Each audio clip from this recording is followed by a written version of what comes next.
Mark the date down because today, history has just been made. President Donald J. Trump didn't just talk tough. He dropped the hammer. In fact, Antifa has officially been declared a terrorist organization. Their networks targeted, their money frozen, their enablers exposed. And ladies and gentlemen, the radical left is absolutely losing its mind. But that's not all. Across America, the walls are closing in. Radical college students who mocked and celebrated the assassination of Charlie Kirk, expelled. Professors and teachers who thought it was funny, fired. Media elites who laughed at political violence, canceled. From Jimmy Kimmel to university campuses, the dominoes are falling fast, and I love it. Now, here's the part that really has the left completely terrified. This isn't just a crackdown. This is a turning point. In fact, for decades, the left controlled our culture, our schools, our late night shows, and they thought that they could just get away with anything. But Trump's move just ripped the mask off their entire operation. No more free passes, no more consequence-free extremism. Hit the like button and subscribe to the channel. Stick with me, guys, because in the next couple minutes, I want to go ahead and walk you through how President Trump just crushed Antifa, why universities are collapsing, and why the media is in complete meltdown mode right now, and why the left knows deep down the game is over. Now, let's go ahead and start with the biggest bombshell of them all, President Donald J. Trump. All right, today he made it official. Antifa is no longer just some fringe mob of masked agitators. No, they are now a federally recognized terrorist organization. Now, you heard that right, guys. Terrorists. Do you understand what this means? Overnight, the world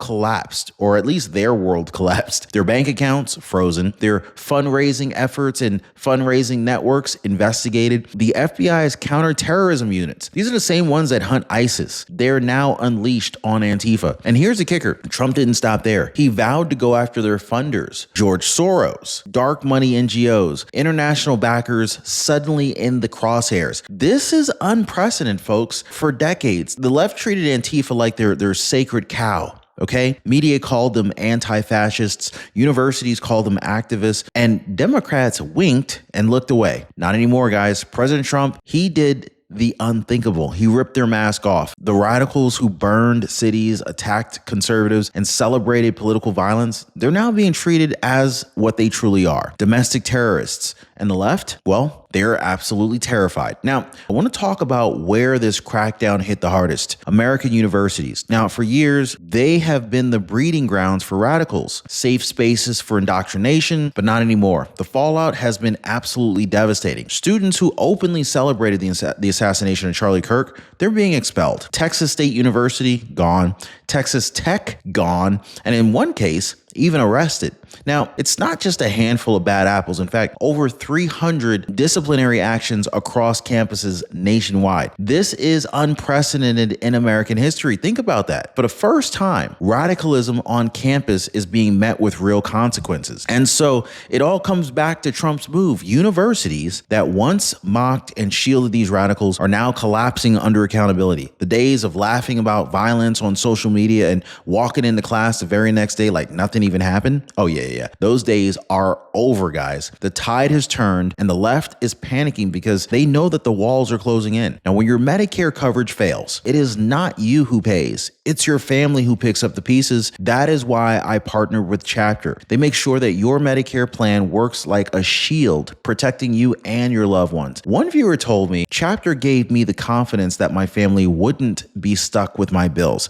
So let me ask, do you want your family to carry your burden, or do you want to do what most people are already doing, shielding them? And most people, they're dialing the phone number on the bottom of your screen right there, or they're visiting askchapter.org/Ron. The phone number is 909-563-8279. And of course, it is a totally free call for the Ron Yates community. It is absolutely free. So here's where things get even more shocking. It's not just universities. The crackdown is now spilling into K through 12 classrooms, right into the schools where your kids are supposed to be safe, learning math, history, and science. But instead, what do we find? Oh, we find teachers, the very people that parents trusted with their children's education, exposed as radical sympathizers. In Texas alone, over 281 educators are under formal investigation right now. Think about that number, okay? That's just Texas. That is not one or two bad apples. That's an entire orchard of like teachers and administrators that are posting these vile, reprehensible celebrations of Charlie Kirk's assassination. These are not fringe activists on the street. These are the people teaching fifth grade, running classrooms, shaping the next generation. California, multiple teachers already fired. Other states, more suspensions by the day. And every time another educator is exposed, you see the same pattern. They mocked conservatives online. They laughed at political violence. They thought nobody would ever hold them accountable. But under President Trump's America, the free ride is over. Parents are waking up. School boards are under pressure like never before. And now these radical educators, they're realizing the days of hiding behind tenure or union protection are finished. Now, if you openly sympathize with extremism, if you celebrate political violence, you don't belong in the classroom, period. That has the left absolutely rattled because it strikes at the root of their long-term influence, education. But while the schools and universities are finally being forced into accountability, the media is melting down in real time. CNN, MSNBC, the whole crew, they are in panic mode. They are not reporting the facts. They're spinning all sorts of wild fantasies. They're screaming that Trump's crackdown is censorship, that it's dictatorship, that America is somehow becoming a censorship state. It's completely laughable. These are the same outlets that cheered when conservatives were deplatformed, shadow banned, silenced, and censored online. They call it accountability, okay? But now, what are they calling it? Now that one of their own late night heroes has been dropped, all of a sudden they're calling it tyranny. The desperation has hit absurd levels, guys. I mean, we even had Democrat governor of Illinois stand up and try to compare Jimmy Kimmel's firing to the Holocaust. Let that sink in. A late night TV show host losing his contract over offensive comments about a murdered conservative leader is now being equated to one of the darkest atrocities in human history. It's not just insane. It is deeply disrespectful to the survivors, to the fighters. I mean, they're reaching for shock value because they're losing control of the narrative. So here is the reality. Losing a contract with ABC or Sinclair, it's not the same as losing your life under authoritarian rule. Big difference here, okay? But that's the game that the media is trying to play here. Exaggerate, distort, play the victim card. You know, they want to convince Americans that free speech means corporations are obligated to platform their propaganda crap, even when it's offensive, even when it's destructive, even when audiences have walked away. But Americans are not buying it anymore. The left, they had their way for decades, mocking conservatives, covering up extremism, and pretending that their narratives were objective truth. Well, Trump's Antifa declaration pulled the rug right out from under them. And now, with the world watching, their meltdown, it's on full display. Now, this is what happens when power starts slipping through their fingers. Panic, desperation, wild comparisons to dictators and tyrants. But the truth is very simple. What terrifies the left is not censorship. It's accountability. And for the first time in a very long time, they're getting a very heavy dose of it. So let's go ahead and zero in on the symbol of late night collapse. Jimmy Kimmel. For years, this guy built his career sneering at conservatives, mocking Christians, cheering on cancel culture, and laughing every time someone on the right was silenced. You guys remember when Tucker Carlson got dropped from Fox? Kimmel danced on his grave. When Roseanne Barr got canceled, he giggled like a schoolboy. He even went so far as to mock unvaccinated Americans, joking that hospitals should let them rest in peace. That's not comedy. That is cruelty disguised as entertainment. And yet, when it came to mocking the assassination of Charlie Kirk, Jimmy Kimmel, he thought he was going to get away with it too. But not this time. This time was different. The public wasn't laughing. The backlash was immediate. Networks like Nextdoor pulled his show. Guys, this is huge. Sinclair pulled his show. And instead of another tired Trump-bashing monologue, Americans watched a special honoring of Charlie Kirk. Now, think about the symbolism. A man who spent his entire life ridiculing others just got replaced by a tribute to a conservative leader that he just made fun of in his death. That, my friends, is poetic justice. And President Trump himself, he weighed in too. Cutting through all the media spin, Trump didn't hide behind some buzzwords like free speech or censorship. He said it straight up. Kimmel wasn't fired for his comments. He was fired because he was a failure. He had bad ratings. He had no talent. They should have fired him a long time ago. That's what Trump said. And you know what? He's right. Kimmel's downfall proves two things.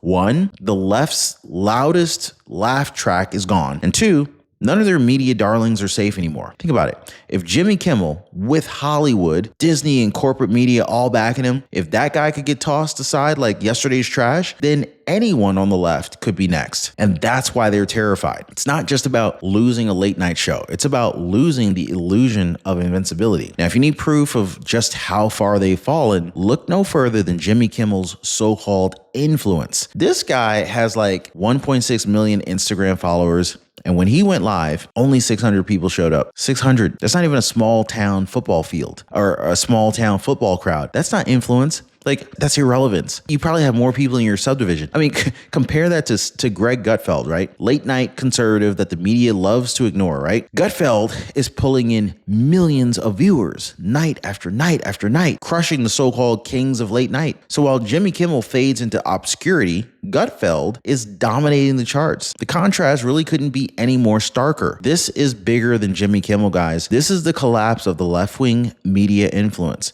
These networks, they once commanded the national conversation. They did. They had the audience, they had the reach, the control, but now the ratings are collapsing. Their hosts are irrelevant, and independents on YouTube, Rumble, and podcasts, they're eating their lunch, and they know it. That's why MSNBC, CNN, and all the rest of them were crying about dictatorship. They're not scared for America's freedom. They're scared for their own relevance. They see what's coming. They see the writing on the wall, a media landscape where their propaganda no longer works, their spin no longer sticks, and their audience no longer listens. So for years, they mocked conservatives as out of touch. But the reality is clear. The left's empire of late night snark and corporate news spin is shrinking fast. They know it. Trump knows it. And you better believe their terror is only going to grow as more Americans tune them out. Now, it's not just the media. The corporate world is joining the crackdown too. Major companies, NASDAQ, MSNBC, even Carolina Panthers, they have fired employees who mocked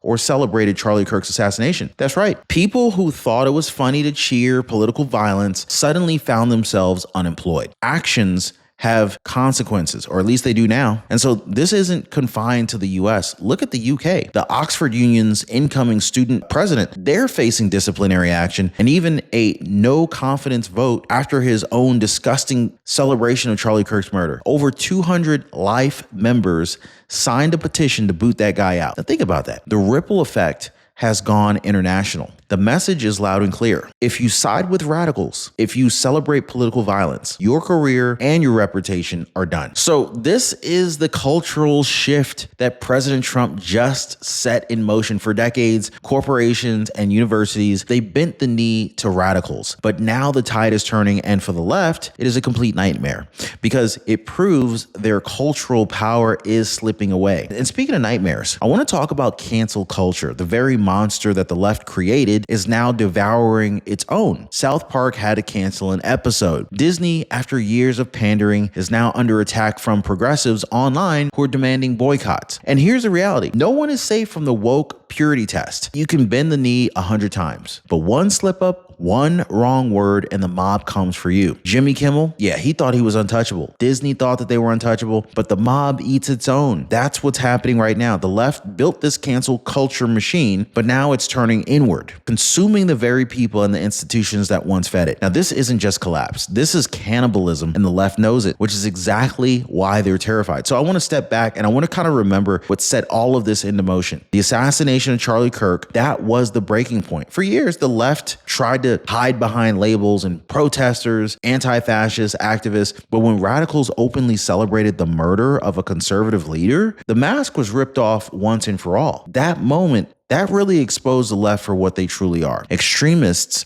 who cheer political violence. And America saw it. Parents saw it. Students saw it. Millions of patriots saw it. And President Trump, he acted. That's why this is not just a crackdown. It's a turning point in American history. So here's where we are right now. Donald Trump's in the White House, and for the first time in decades, the federal government is fully mobilized to crush left-wing extremism. Antifa, terrorists, their bank accounts frozen, their funders investigated. Universities that harbor radicals risking federal funding. Students who celebrate violence expelled. Professors who cross the line completely fired. Get out the building. Leave your badge right here. The left is panicking because they know the game has changed and they don't know what to do. The days of consequence-free extremism are over. The days of cancel culture only going one way are over. The days of mocking, sneering, and laughing at conservatives with no pushback, all Oh, baby, them days are gone. So this is the beginning of a conservative revolution under President Trump's leadership. And that's why the left is terrified, because for the first time in a long time, they're not in control. They're being exposed. They're being held accountable, and they know it's only just the beginning. So